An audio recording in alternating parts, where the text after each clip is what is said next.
अस्सलाम वालेकुम एवरीवन। अच्छा जी, तो हम लोग कर रहे थे डायबिटीज़ मेलाइटस और उसमें मैं आपको बताने लगी थी जो माइक्रो कॉम्प्लिकेशंस होती हैं, माइक्रो वेसल्स में जो कॉम्प्लिकेशंस होती हैं डायबिटीज़ की वजह से। और उसमें मैंने आपसे कहा था कि सबसे पहली जो चीज़ है वो है आपका किडनीज़ में जो माइक्रो वेसल्स डैमेज हो रहे हैं और माइक्रोवेस्कुलर कॉम्प्लिकेशन हो रही है, उसमें हमने कहा था डायबिटिक नेफ्रोपैथी उसे। वो मैं आपको बताने लगी, तो उससे पहले मैंने कहा ज़रा सा आपको याद करा दूं, ये आपका सारा वही वाली डायग्राम है, रॉबिन्स में से मैंने उठाई है पिक्चर, ये वाली आपको दिखा रही हूँ जो कि आपका किडनी का स्ट्रक्चर पढ़ते हुए हमने पढ़ी थी। मैंने क्योंकि अभी मिज़ेंजियम का जिक्र करना है, बेसमेंट मेम्ब्रेन का, तो मैंने कहा आपको याद आ जाए कि मैं एक्जैक्टली इसकी बात कर रही हूँ। ये डायग्राम है हमारे किडनी में ग्लोमेरुलस की, आपको ये दिख रहा है ये वाला। ये देखें, ये वही वाली बात है कि ये आपका glomerulus is your tuft of capillaries. ये टफ्ट ऑफ कैपिलरीज आता है इस तरह पूरा का पूरा, और ये एक कैप्सूल के अंदर इनकेस्ड होता है। ये जो कैप्सूल सा बना हुआ है इसको हम कहते हैं बोमेन्स कैप्सूल, ठीक है। अच्छा, ये वाला जो टफ्ट ऑफ कैपिलरीज है ग्लोमेरुलस का, इसमें से सारा का सारा फ्लूइड जो फिल्टर आउट होता है इनटू रीनल ट्यूब्यूल्स, और उसके बाद यू कैन से एनीथिंग कि आगे क्या होगा, ठीक है, मतलब उसके बाद रीएब्जॉर्प्शन वगैरह वगैरह। इस ग्लोमेरुलस को अगर हम मैग्नीफाई करके देखेंगे तो ये पूरी पिक्चर होगी। ये ग्लोमेरुलस की एक एक उनने, मतलब ये कैपिलरी है ये जो बनी हुई है, और उसके बाद इस कैपिलरी को जो लाइन करी है वो बेसमेंट मेम्ब्रेन है। ये देखें, ये कैपिलरी का मैग्नीफाइड व्यू है कैपिलरी की वॉल का। अंदर की तरफ ये छोटे छोटे से एंडोथीलियल सेल्स हैं, और उसके बाद एक जो कंटिन्यूस सी लाइन है ये जो मरून से कलर की, this is your basement membrane, ठीक है। बेसमेंट मेम्ब्रेन इसलिए बहुत ज़्यादा इंपॉर्टेंट है क्योंकि हमारे पास पूरे के पूरे जितनी भी डिजीजेज डायबिटीज़ में हो रही हैं वो सारी की सारी, हमने कहा था कि खास तौर पे बेसमेंट मेम्ब्रेन थिकनिंग करी। और जो हमने डायबिटिक माइक्रोएंजियोपैथी में बात की थी अभी पिछली वीडियो में भी, वो यही था कि सबसे मेजर जो मसला माइक्रो वेसल्स में होता है वो उनकी थिकनिंग होती है। अब ये इतना बड़ा ग्लोमेरुलस यहाँ पर तो डायग्राम में आपको नजर आ रहा है, लेकिन एक्चुअली में ये तो इतना बड़ा नहीं होता ना, ये तो बहुत छोटू सी चीज होती है, कैपिलरी है ये। कैपिलरीज बहुत पतली होती हैं। उन पतली कैपिलरीज की ये वाली जो बेसमेंट मेम्ब्रेन है जो मैं आपको दिखा रही हूँ, अगर ये मजीद थिक हो जाएगी तो उनके अंदर जगह ही कहाँ रहेगी, ठीक है। एक तो ये चीज देखें, और दूसरे जो बीच में ग्रीन कलर के नजर आ रहे हैं, ये पूरे टफ्ट ऑफ ग्लोमेरुलस के बीच में ग्रीन कलर का मेसेंजियल मैट्रिक्स होता है, सपोर्टिंग सेल्स होते हैं। इनको भी इसलिए लाजमी देखना है क्योंकि ये मेसेंजियल मैट्रिक्स जो है जब ये फाइब्रोसिस या इसमें हार्डनिंग और थिकनिंग हो जाती है ना, तो जो आपका नॉर्मल ग्लोमेरुलस का फंक्शन है वो खराब हो जाता है। तो ये दो बातें आप याद रखेंगे। और अब हम स्टार्ट कर लेते हैं यहीं से। हमारे पास जो आगे हमारी चीज़ थी माइक्रोएंजियोपैथी की, जिसमें मैंने आपसे डायबिटिक नेफ्रोपैथी से डिस्कस करना है, ठीक है। अच्छा, अब हमारे पास जो डायबिटिक नेफ्रोपैथी यानी किडनी में जो प्रॉब्लम हो रही है वो तीन मेजर जगहों पर हम डिस्कस करते हैं। सबसे पहली वही जो ग्लोमेरुलर लीजन्स हैं, जो भी मैंने आपको ग्लोमेरुलस दिखाया है जो टफ्ट ऑफ कैपिलरीज है कि किस तरह से उसमें प्रॉब्लम आ रही है। दूसरा जो जनरल हमारे पास किडनी की वेसल्स में प्रॉब्लम आ रही है वो, ठीक है। एक तो ग्लोमेरुलस की हम अलग से बात करेंगे ना, क्योंकि ग्लोमेरुलस एक टफ्ट ऑफ कैपिलरीज बेशक किडनी की वेसल्स में से एक है, लेकिन क्योंकि ये अलग से बहुत इंपॉर्टेंट है इन फिल्ट्रेशन के प्रोसेस में, इस वजह से इसको हमने अलग डिस्कस करना है। फिर जो बाकी किडनी की ब्लड सप्लाई है उसमें जो प्रॉब्लम आ रही है, और फिर जो किडनी के पूरे स्ट्रक्चर में, यानी कि अगर ये मेरे पास किडनी है तो यहाँ पर ये सारी इसके रीनल पिरामिड्स होते हैं, आपको पता है ऐसे करके बने हुए होते हैं, ठीक है। और यहाँ पर हमारे पास एक होता है पूरा स्ट्रक्चर सा, जहाँ से आपका ये पेल्विस और रीनल ये यूरेटर निकल रहा होता है। तो बाकी सारा जो स्ट्रक्चर होता है ये जो इधर पड़ा हुआ है सारा इंटरस्टिशियम ऑफ द किडनी है, ठीक है। इंटरस्टिशियम ऑफ द किडनी में जब इन्फेक्शन हो जाता है तो उसको हम कहते हैं पाइलोनेफ्राइटिस, ठीक है। Pyelonephritis is infection, any infection in the interstitium of the kidney जो एक्यूट और क्रॉनिक हो सकता है। तो तीन जो मेजर मसले हमारे पास डायबिटीज की वजह से किडनीज में हो रहे हैं वो ये तीन है, जिनको भी हम डिस्कस करने लगे। सबसे पहला ग्लोमेरुलर लीजन, बहुत सिंपल है, इसमें कोई ऐसे मसले की बात नहीं है। जो प्रोसेस चल रहा है, पैथोजेनेसिस चल रही है, वो वही वाली है जो मैं आपको ऑलरेडी बता चुकी हूँ कि किस तरह से आपके पास thickening of the basement membrane हो रही थी। मैंने आपको थिकनिंग की वजह बताई थी कि आपके पास एडवांस ग्लाइकेशन एंड प्रोडक्ट्स हैं जो जाते हैं और वहां पर प्रो फाइब्रोटिक और प्रो ग्रोथ फैक्टर्स जो हैं वो एक्टिवेट करते हैं, जिसमें ट्रांसफॉर्मिंग ग्रोथ फैक्टर बीटा बहुत इंपॉर्टेंट था, ठीक है। ये पैथोजेनेसिस में बता चुकी हूँ। अब जब वो वहां पर ग्रोथ को एक्टिमुलेट करेंगे तो वो thickening of the basement membrane करा देंगे। तो यही चीजें हमें यहाँ पर नजर आएंगी, और उसके अलावा कोलेजन की और बाकी चीजों की डेपोजिशन होती जाएगी जो कि हमें नजर आएगी थिकनिंग और हार्डनिंग और स्क्लेरोसिस की फॉर्म में। तो अब हमने क्योंकि इसकी माइक्रोस्कोपिक पिक्चर की बात करनी है, अब हम मॉर्फोलॉजी की बात कर रहे हैं, तो मॉर्फोलॉजी में ग्लोमेरुलस में सबसे पहली जो चीज हमें नजर आएगी वो यही होता है कि उसकी बेसमेंट मेम्ब्रेन थिक हुई होती है। अभी अभी मैं आपको जो माइक्रोग्राफिक पिक्चर्स भी दिखा दूंगी उसमें आपको इस तरह नजर आता है कि अगर ये कैपिलरीज है ना, मतलब ये कैपिलरीज के ल्यूमेन, क्योंकि इस तरह से क्रॉस सेक्शन में हमें नजर आती है, लंबी लंबी तो नहीं नजर आती। तो क्रॉस सेक्शन ये अगर ग्लोमेरुलस की कैपिलरीज है, इनकी वॉल नॉर्मल हालात में ऐसे होगी तो थिकनिंग वॉल्स आपको बिल्कुल डार्क पिंक कलर की नजर आएंगी, ठीक है। वो आपको मैं भी आपको दिखाऊंगी हिस्टोलॉजिकल पिक्चर, इस तरह से इनकी थिकनिंग ऑफ द वॉल्स हुई होगी। अब जाहिर सी बात है कि जब थिकन हो जाएगी बेसमेंट मेम्ब्रेन तो फिल्ट्रेशन तो नॉर्मल नहीं हो सकती। तो सबसे पहली चीज आपको ये नजर आती है जो ग्लोमेरुलस में मसला नजर आता है। दूसरा मसला ग्लोमेरुलस में जो नजर आता है वो है मेसेंजियल सेल्स का हार्डनिंग और स्क्लेरोसिस हो जाना। वो भी उसी वजह से है, उसकी भी वजह वो ये कि वही आपके प्रो ग्रोथ फैक्टर्स है, ट्रांसफॉर्मिंग ग्रोथ फैक्टर बीटा है, जो उस जगह पर भी कोलेजन की डेपोजिशन करे। अभी जो मैंने आपको मेसेंजियल सेल्स बीच में ग्रीन ग्रीन दिखाई थे ना, वो थिकनिंग और स्क्लेरोसिस और हार्डनिंग हो जाती है उनकी। अच्छा, ये चीज सिर्फ डायबिटीज में नहीं हो रही, डिफ्यूज मेसेंजियल स्क्लेरोसिस हाइपरटेंशन में भी हो रहा होता है और बहुत सारी और डिजीजेस में भी हो रहा होता है। तो this is not only specific for diabetes, लेकिन डायबिटीज में भी होता है। और आपको पता है कि जब ये चीजें डेवलप हो जाती हैं तो पेशेंट को नेफ्रोटिक सिंड्रोम जैसे सिम्टम्स आने लग जाते हैं। नेफ्रोटिक सिंड्रोम वाला था जिसमें आपका खास तौर पे प्रोटीन यूरिया था बहुत ज्यादा, और उसकी वजह से प्रोटीन जब यूरिन में बहुत ज्यादा निकल जाती थी तो बॉडी में एल्ब्यूमिन का लेवल कम हो जाता था, हाइपो एल्ब्यूमिनीमिया। और ये लेस एल्ब्यूमिन जो है उसकी वजह से ऑनकोटिक प्रेशर डेवलप नहीं हो सकता, ब्लड वेसल्स के अंदर नहीं रहता, बाहर निकल आता है, ब्लड तो नहीं निकल आता, फ्लूइड निकल आता है, तो एडीमा हो जाता है। तो इन चीजों की सारे के कॉम्बिनेशन को हमने कहा था दिस इज नेफ्रोटिक सिंड्रोम। तो जब भी आपका मेसेंजियल स्क्लेरोसिस होता है, thickening of the mesangial matrix होता है, सपोर्ट जो है ग्लोमेरुलस का नहीं रहता, ग्लोमेरुलस में से चीजें ज्यादा फिल्टर होकर चली जाती है, रीनल ट्यूब्यूल्स में प्रोटीन चली जाती है, तो नेफ्रोटिक सिंड्रोम डेवलप हो जाता है। ठीक है, तो तीसरी चीज हमारे पास किडनीज में ग्लोमेरुलस में डेवलप हो रही है वो है नोडुलर ग्लोमेरुलोस्क्लेरोसिस। अब ये बहुत इंपॉर्टेंट है क्योंकि आपके पास this is the thing which is pathognomonic for diabetes. ये और किसी डिजीज में डेवलप नहीं होता, ये खास तौर पे आपके डायबिटिक लिए नहीं होती है। ठीक है, ये इंपॉर्टेंट है। क्या होता है इसमें, नाम वही है ग्लोमेरुलोस्क्लेरोसिस यानी थिकनिंग ऑफ ग्लोमेरुलस हो रही है, लेकिन नोडुलर फॉर्म में आपको क्या नजर आएगा कि ऐसे अगर आपको ये टफ्ट ऑफ कैपिलरीज है ना ग्लोमेरुलस ऐसे करके, तो यहाँ इस पे आपको कोई नोड्यूल बना हुआ एक तरफ ना ऐसे बड़ा सा नजर आ जाएगा। एक तो डिफ्यूज मेसेंजियल स्क्लेरोसिस में था डिफ्यूज थिकनिंग है, ये बेसिन मेम्ब्रेन भी डिफ्यूजली थिकन हो रही थी, यानी डिफ्यूज का मतलब सारी एक जैसी थिक हो जाए।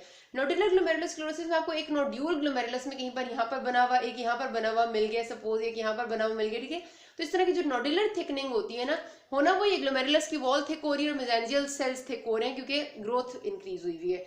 तो ये जो थिकनिंग नोडुलर फॉर्म में होती है this is pathognomonic for diabetes and this is very very important, इसको अपने ध्यान में रखें। ठीक है, तो पहली चीज तो ये होगी है जो डायबिटीज की वजह से किडनी में हो रही है।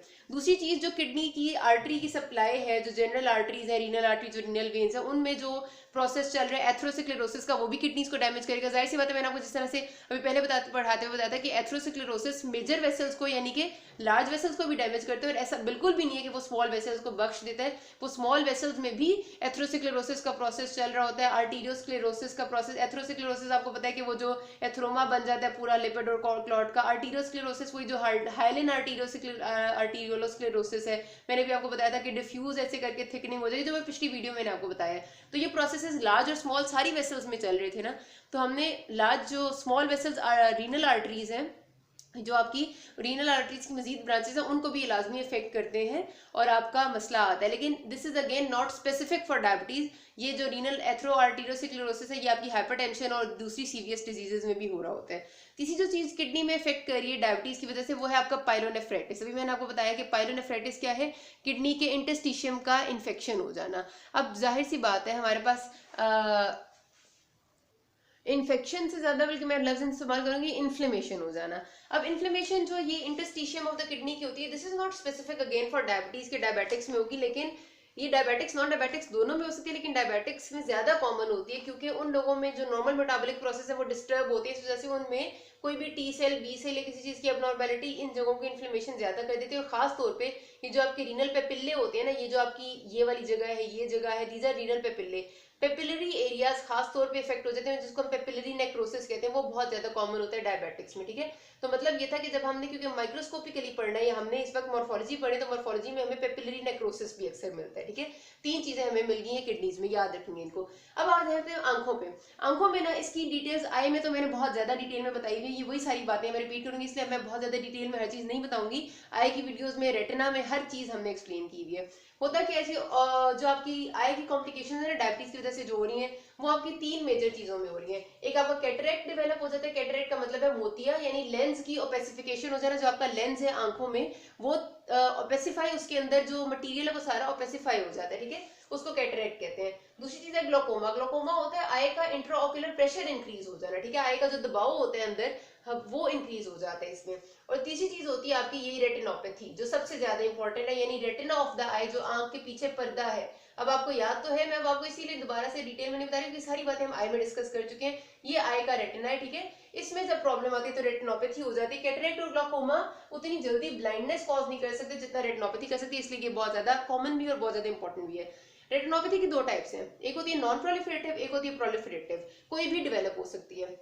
जो नॉन प्रोलिफरेटिव है ना, होगा इन सब में यही होता है कि माइक्रो वेसल्स जो आपकी रेटिना, क्योंकि रेटिना का वो एरिया जो आप जिसमें आपकी ब्लड सप्लाई भी आ रही होती है, ठीक है, तो आपकी जो रेटिना की छोटी वेसल्स हैं, जब वहां पर आपके पास vascular endothelial growth factor activate हो जाता है बिकॉज ऑफ द इस्कीमिया या बिकॉज ऑफ डायबिटीज, तो होगा क्या कि वहां पर मैंने आपको बताया था नियोवेस्कुलराइजेशन होने लग जाती है। ये जो नई वेसल्स है हमारे पास, ये लीकी वेसल्स होती हैं। एक तो ये करती हैं कि ये सारे आके रेटिना पे चढ़ जाती हैं, तो उसकी वजह से ये ब्लाइंडनेस उसके ऊपर आने की वजह से भी कॉज कर सकती है। दूसरी इनकी लीकेज जो होती है, एक्सुडेट्स जो इनमें से निकल रही होती हैं, जो इनमें से ब्लड निकल रहा होता है, वो आपका सारा का सारा एरिया रेटिना पे हेमरेजेस कर रहा होता है। तो आपकी जो नॉन प्रोलिफरेटिव रेटिनोपैथी है, इसमें आपको क्या क्या नजर आता है? इसमें आपको सबसे पहली चीज हेमरेजेस मिलती है। हेमरेजेस का मतलब है जो लीकी वेसल्स में से ब्लड निकल निकल के आ रहा होता है, वो आपको रेटिनो, जब आप देखेंगे ना फंडोस्कोपी करेंगे, फंडोस्कोपी का मतलब होता है रेटिना को देखना फंडस को उसके, तो उसमें आपको हेमरेजेस मिलते हैं। रेड रेड कलर के स्पॉट्स होते हैं जो कि आपके बेसिकली लीक ब्लड होता है। फिर आपके सॉफ्ट और हार्ड एक्सुडेट्स होते हैं जो आपकी बेसिकली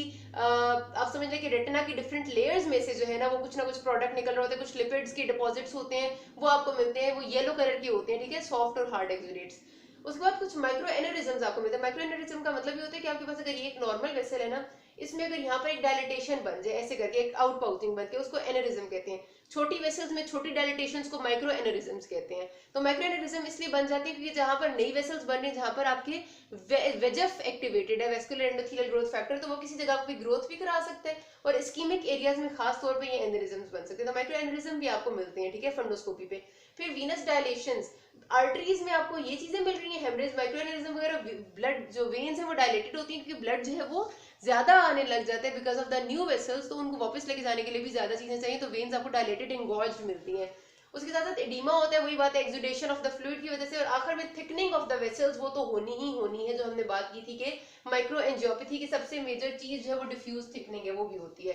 तो ये सारी चीजें आपकी होती है नॉन प्रोलिफरेटिव रेटिनोपैथी की। लेकिन यहाँ पर आपको आप समझिए कि नियोवेस्कुलराइजेशन नॉन प्रोलिफरेटिव वाले में ना उतनी तेजी से नहीं मिलती। इसमें नियोवेस्कुलराइजेशन का मेजर कंपोनेंट नहीं होता, इसमें जो ऑलरेडी फाउंड वेसल्स हैं वो ज्यादा रोल अदा कर रही होती हैं, उनमें जो शुगर की वजह से चेंजेस है वो आपकी यहाँ पर मेजर चीज होती है। लेकिन नियोवेस्कुलर वेसल्स की वजह से इतनी मेजर चीज नहीं होती, ठीक है। जो नियो वेसल्स मेजरली आ रही है ना, वो प्रोलिफरेटिव में आ रही है, बात याद रखनी है। यहाँ पर ये जो हेमरेजेस हैं, ये आपकी ऑलरेडी फाउंड वेसल्स में से भी हेमरेजेस हैं, क्योंकि उनकी वॉल्स भी मैंने आपको बताया था कि जब थिक होती हैं तो वो थिकनिंग जो है वो हमारे लिए फायदेमंद नहीं होती, बल्कि वो हार्मफुल होती है बिकॉज वो लीकी वेसल्स होती हैं, ठीक है क्या।